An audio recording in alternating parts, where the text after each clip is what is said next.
Hello everyone! Today we are going to play a super fun fishing game that will help us practice multiplication. Are you ready? Let's go!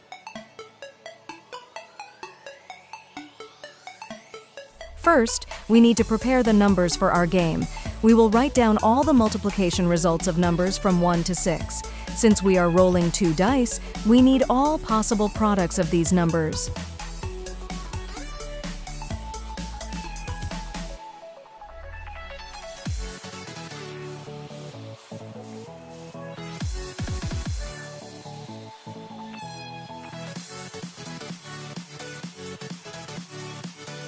Now, we take some foam sheets in different colors and draw fish shapes on them. Then, we carefully cut out each fish and write the multiplication results on them.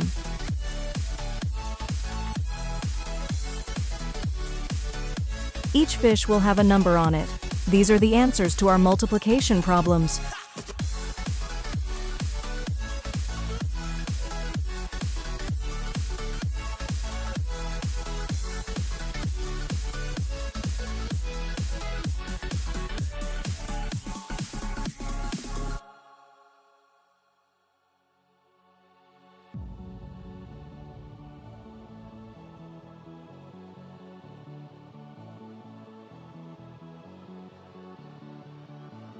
Now we need a fishing rod. We can use any recycled materials, like a piece of string and a stick.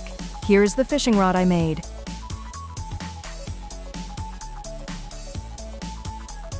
It's time to start fishing. We place all our fish in a large bowl of water, making sure the numbers are facing up. Each player takes turns rolling 2 dice. Then they multiply the numbers together and find the fish with the correct answer. Great! I rolled a 3 and a 4, so 3 times 4 is 12. I will now find and catch the fish with number 12. We can also play this game in different ways. For example, we can focus only on multiples of a specific number, like 9. We write numbers 1 to 9 on small pieces of paper, and each player picks one randomly without looking. They then multiply that number by 9 and find the fish with the correct answer. Remember, in every version of the game, make sure the numbers on the fish match the multiplication set you are practicing. His game is a fun way to practice multiplication while having a great time. Try it out and let us know how it works for you. Don't forget to like this video and subscribe for more fun math games. See you next time.